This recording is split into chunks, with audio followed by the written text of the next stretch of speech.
wallowing. There's water all around you. It rises, pools around your ankles, and in the sickly, dim half-light of the void you see stars? No, not stars. They are eyes, watching you wallow, your despair growing deeper and darker. Welcome to Night Vale.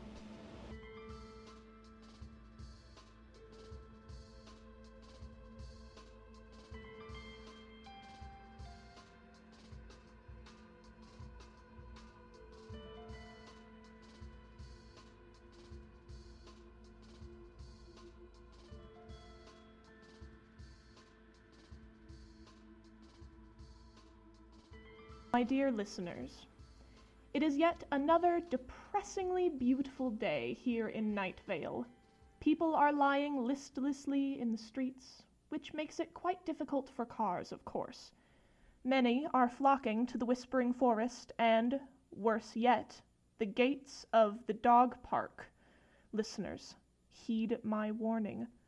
Do not give in to these urges. Stay on the sidewalk, and most importantly, stay away from the dog park. This just in, delivered to me by our intern Lisa. A necromancer is wandering our streets. What an auspicious occasion. You know as well as I that this is not our first necromancer sighting, though this gentleman does dress and smell better than our last dead-raising visitor. And this, my dear listeners, means he is far more dangerous. If you happen to see a man dressed all in black, despite this sweltering heat, with blue smoke glasses and a sour expression, don't panic, but do not engage in conversation. The sheriff's secret police have asked me to remind you not to sign any documents he may try to give to you. Your soul belongs to the glow cloud. All hail the glow cloud. Fellow denizens of Night Vale, I know it has become a bit of a common occurrence for me to talk about Carla on the radio, and I've heard from several dear and faithful listeners that you enjoy listening to me talk about her. This just makes it all the more difficult to say that she and I have gotten into a bit of a disagreement. I don't know what happened. Everything was going great. Dare I say perfect? And at least as far as I could tell it has been. And then today, dear listeners, today was the fateful day I started to question, what is perfection? Earlier in the evening, Carla declared that the moon is late in rising. She says that at this point in the year, and considering that it was a full moon last night, it should already be high in the sky by now. As I am sure you have all noticed by this point, it is not. And adorable as she is when she tries to defend logic and reason, there comes a time when she just has to realize that she is wrong. It can't be a new moon, it was just full last night, she argues. Yes, but if you spend all night shining bright so mere mortals such as us can rejoice in your presence, wouldn't you want a day off? Carla didn't seem to think that was logical. Who is logical now, Carla, when your moon isn't in the sky like it should be? Do you think it came down in the form of our mysterious necromancer? How much more logical is that, huh? I'm sorry, that was mean. I really do like to listen to her talk all science-y, but sometimes Night Vale defies what scientists believe to be true. And sometimes said scientists need to be corrected, no matter how perfect their hair or cute I find their dimples. As I was saying, and as you were noticing, the moon is not in its usual spot in the sky tonight. Things are taking on a very dark and very dreary outlook. But never fear. Don't take a flashlight with you if you go out tonight. Not only will the stars be a bit more prominent than the void, but the lights in the streets might just go out earlier than usual as well. Think of it this way. When it's pitch black out, you won't be able to see what brushes past you in the night. Was it a cat? A raccoon? An extraterrestrial being with 5 legs and 2 rows of extremely sharp teeth? We'll never know. And maybe, just maybe, it's better that way. And as for our necromancer, he's here and looks decidedly human. If you pass him tonight when it is as dark as the grave, pray that he is not the one to brush up against you. Notices have cropped up all across Night Vale, and they are apparently from the librarians. As of yet, sources are unsure if the librarians themselves posted these notices, or if they have brainwashed an unsuspecting tourist that decided that our library might be a nice place to take refuge from the heat. All the same, these flyers are declaring a new battle in the War on Literacy, and ask our children to join the ranks of hard-working soldiers. About time, too. As one great leader said, "It's in your best interests that we have a literate tomorrow.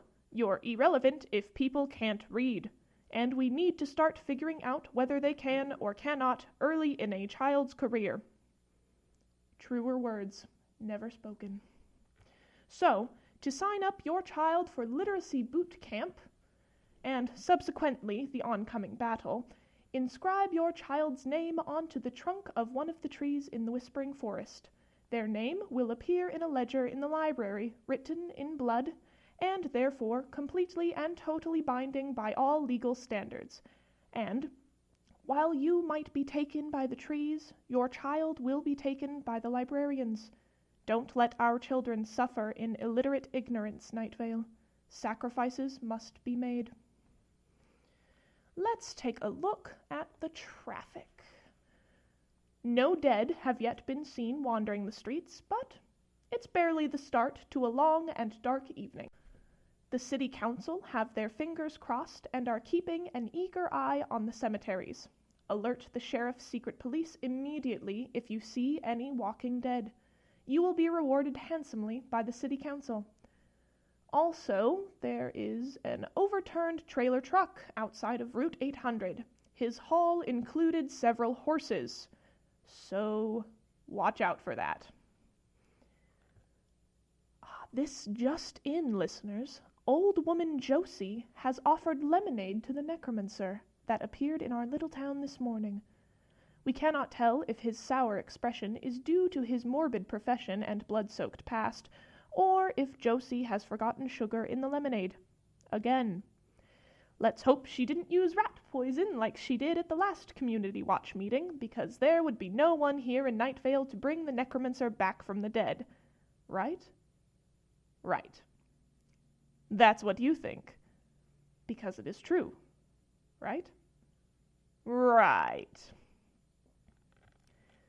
With this incredible heat beating down on all of us, the City Council would like me to remind you that it is scorpion season. Please make sure you consume your food 5 times as quickly as you normally would before the scorpions invade your home for their daily meal. I'm sure most of you are still in the habit of eating a whole meal in 30 seconds from our trial run a few weeks ago, but in case you're out of practice, speed eating training sessions will be held this weekend. Also, keep in mind that sometimes it's better to simply not eat at all.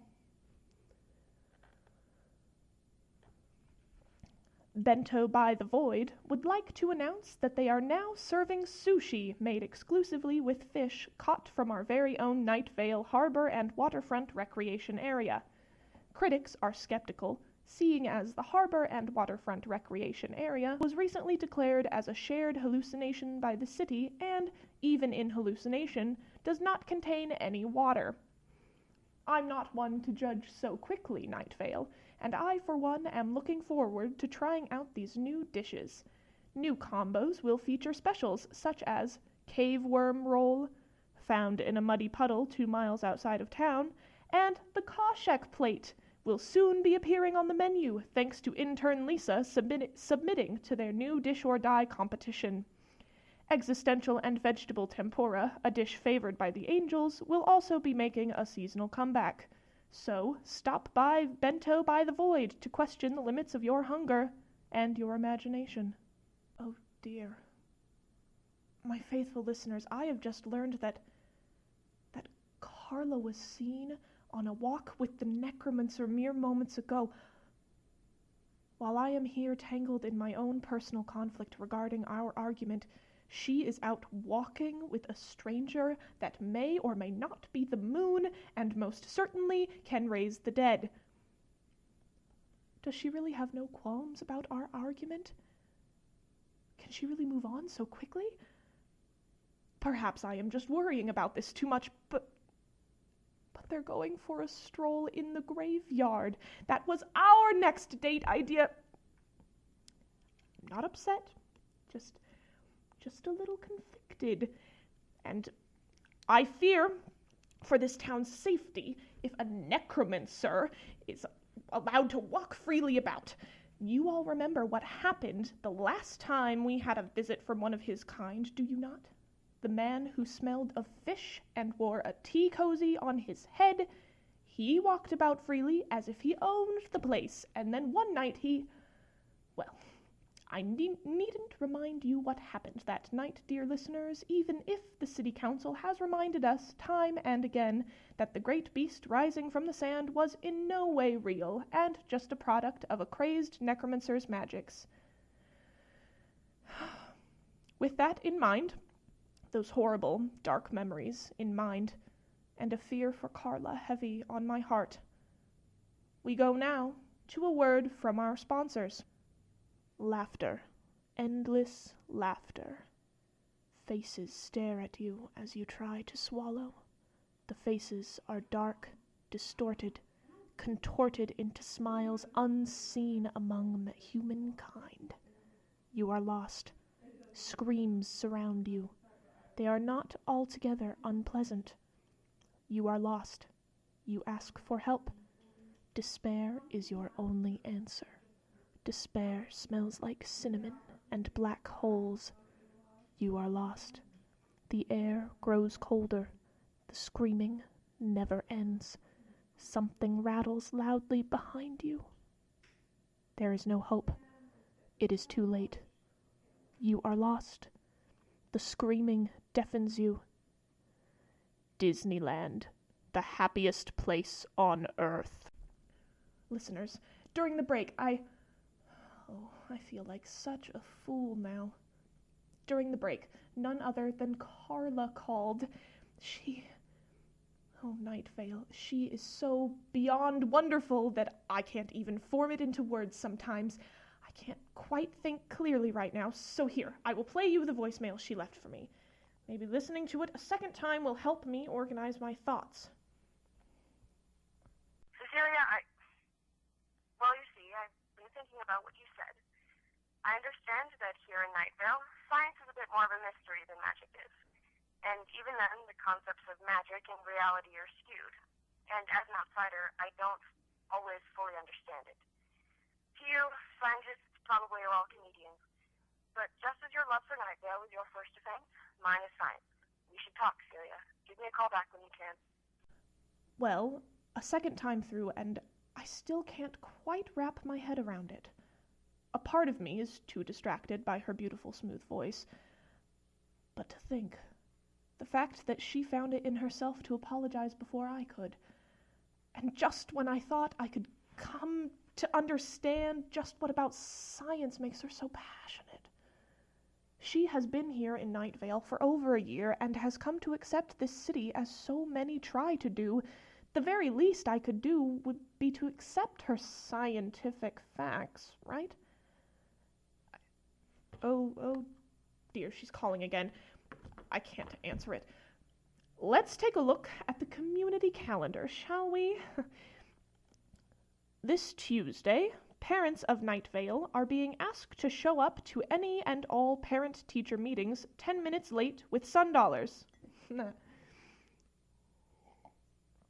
Wednesday, 10 points for each crack in the sidewalk that you land on.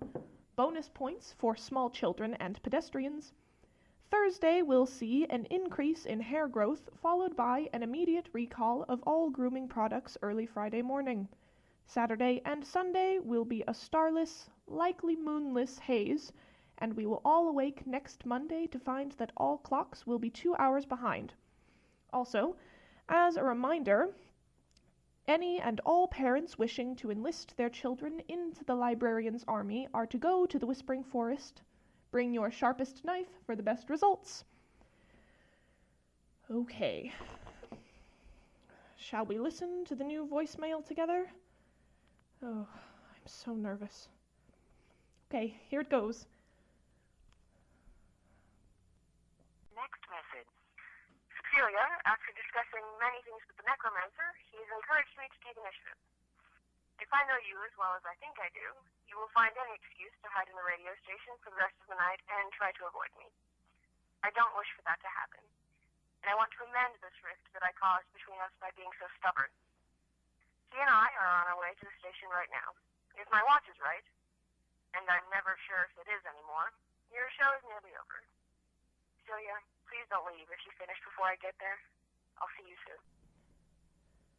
Listeners, I just cannot comprehend how such a wonderful and smart and talented and funny, even without all of her science talk, a woman Carla is. And how terribly lucky I am to even spend time with her.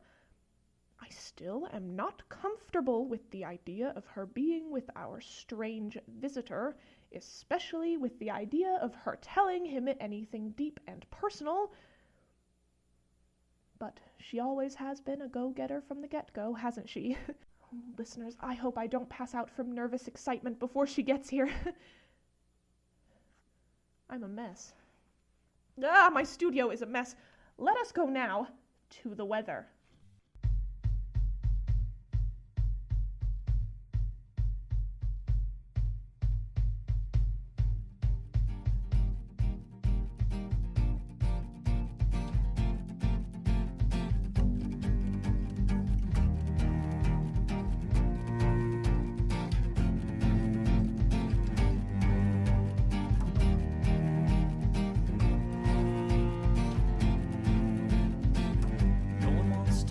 Sad song, we're all here to forget. No one wants to face what went wrong, or be caught in this lament. You have no choice in the matter.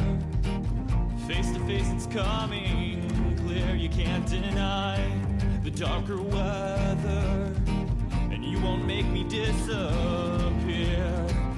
You're a suspect in your own life. You paid dearly for your flaws. If you've ever come unraveled, staring blankly at these walls, you're not alone. You're not alone. You're not alone. You're not alone.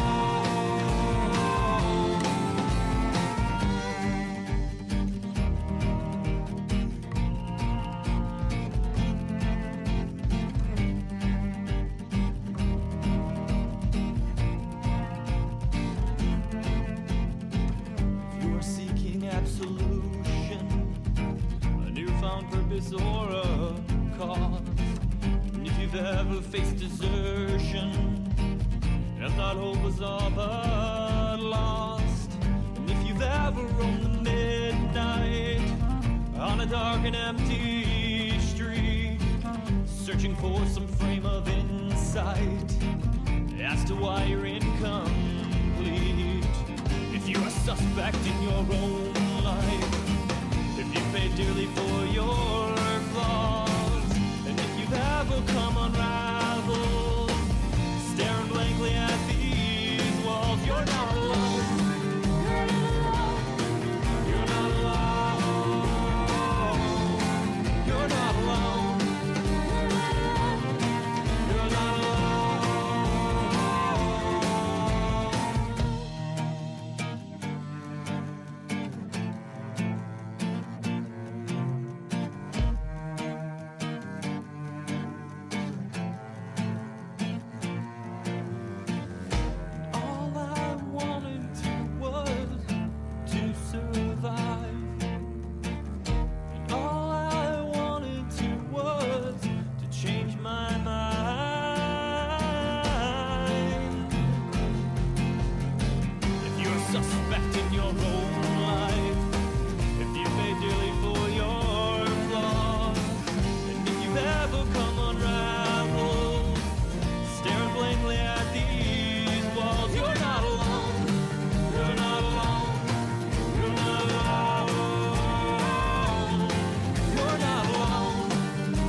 The sheriff's secret police phoned me during the break, and they would like to apologize for the erroneous report made earlier in this broadcast.